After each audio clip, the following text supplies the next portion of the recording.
Here in my backyard garden, I'm harvesting tomatoes all summer long. I grow majority paste varieties to make into sauce, but I've also made some salsa and diced tomatoes this year. But what I do is I typically wait for them to ripen on my counter, and as they ripen, I will wash and core them and then throw them into my freezer to deal with at a later date, because you typically need a bunch of tomatoes to make sauce. Believe me, you need a bunch. So as they come through, I just throw them into my freezer all summer long. And now that my season is dwindling down, it's time to go ahead and process them. So I took them out of my freezer this morning and I got them all thawed up, and today is going to be a sauce making day. So it is officially tomato processing day. I pulled out all of my tomatoes this morning from the freezer and they've been thawing out on the counter all morning. And I'm about to make some tomato sauce. So I have roughly 65 pounds of tomatoes here. This is definitely not gonna be my best year when it comes to quantity of tomato sauce, but I have made some other tomato products this year. I've done diced tomatoes and also salsa. My goal is to always try to get as close to a year's worth as possible. And the last 2 years, our summers have just gotten a little too hot in certain times where I haven't gotten the production I truly wanted. But here we are. I'm going to process sauce today. This is going to take us some time. It's not a lot of work, but it is a long day just because you have to let everything kind of simmer down and reduce if you want a nice thick sauce. So what I'm going to be doing is I'm actually going to go ahead and get my big stock pot onto my stovetop here. And I'm going to add a few of these freezer bags at a time and just slowly let all of the tomatoes warm up. They're still kind of cold to the touch since they've been thawing out all morning, and I'm sure there's still probably a few frozen in there. But as our tomatoes go into the pot and get warm, and I can add more and more and more, once everything is all combined and it's been simmering, I'm going to take everything off the heat and then I'm gonna run it all through my tomato press.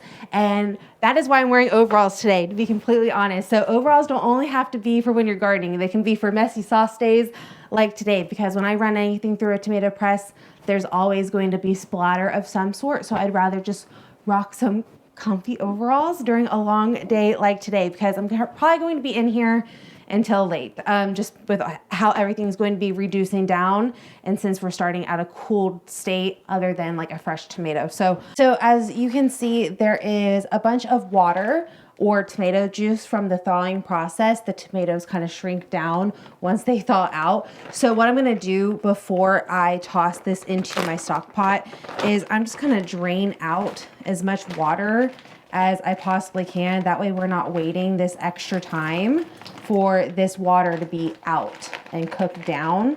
We're just getting that already done during the thawing process.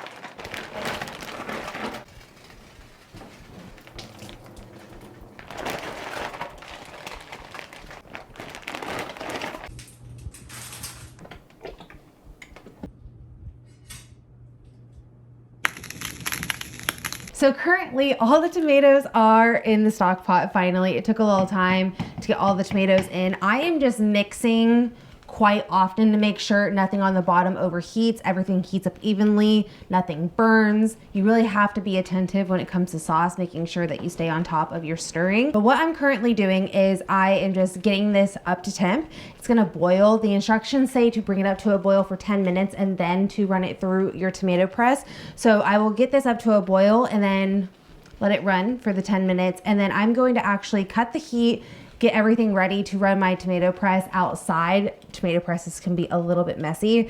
And what a tomato press does is it actually removes the skin and the seeds and just leaves you the beautiful puree. So I will take that puree back inside and then I'm gonna reduce that down. And then at that point, we will do all of our canning. And it's one of those things where a day like this does take a long time, but the steps aren't hard. When I first started to can sauce, I think this is my 4th year now. It was really overwhelming in the beginning, and I had my husband help me for the first 2 years. And then I really started to put in a lot of time in the kitchen, and I got really used to doing just hours and a bunch of canning and preserving, and this actually just became a lot more simple than it initially felt in the beginning. So just know, like, if you are getting started or in canning, or if you've canned a few times and you're just not sure about it yet, start small and keep growing your collection of things once you know you might want to do something like this. That's why I got a stock pot, just a nice stock pot like this initially to do all of my water bath canning in. I did water bath canning before I got my pressure canner and did any type of pressure canning. I made sure I was liking that before I did anything else. I started off with a dehydrator. Canning and preserving food, there's so many different things. Like, you will see that my tomato press is a bit fancy. It's an electric tomato press. It really gets the job done. It is amazing. I wanted to invest in something once I knew that this was going to be something I was going to stick to, that was going to last me a lifetime. And I love my tomato press, so I can't wait to show you guys that. But I'm just getting this up to temp. I'm just going to keep mixing it, getting it up to a boil. And then once it's time to start pressing tomatoes, that's when I will catch up back with you guys. All right, so here is my tomato press. I have my little fold out table here, and here is my sauce, and here is a roaster tray, just going to catch some of the sauce components. They are sitting on chairs because those are a lot more sturdier than this table here. So my tomato press is electric. You will see a lot of them that are crank, but mine does plug in. So this will crank out some tomatoes pretty quickly. I will ladle the tomatoes into this top part here, mash them down, and then it will come out as a puree right here, and then all of the seeds and the skins will come out right here, and we'll be left with some beautiful sauce. I moved the sauce to the back. This will be a little bit easier here.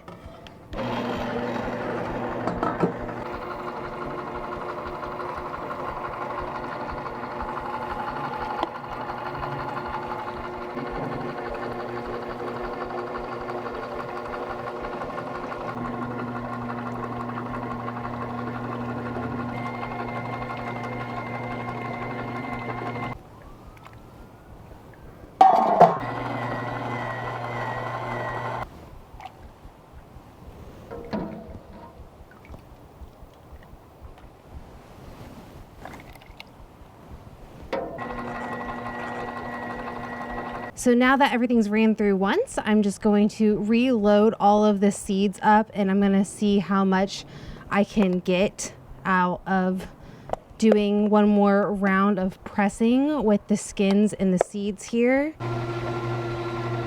This is everything I got after pressing the skins and the seeds one more time. You can see it is truly a mess over here, but I'm gonna go ahead and get all the sauce put together. I got everything transferred back to the original stock pot. So as the sauce is cooking down, what I'm going to be doing is getting outside cleaned up. I'm going to get all of my dishes in here cleaned up. So one thing a lot of people do with tomato skins is they'll dehydrate them. I have found when I press all of my stuff, it just really intertwines all the seeds and the skins together, and this is just not worth my effort, so I'm gonna go throw it into the compost pile.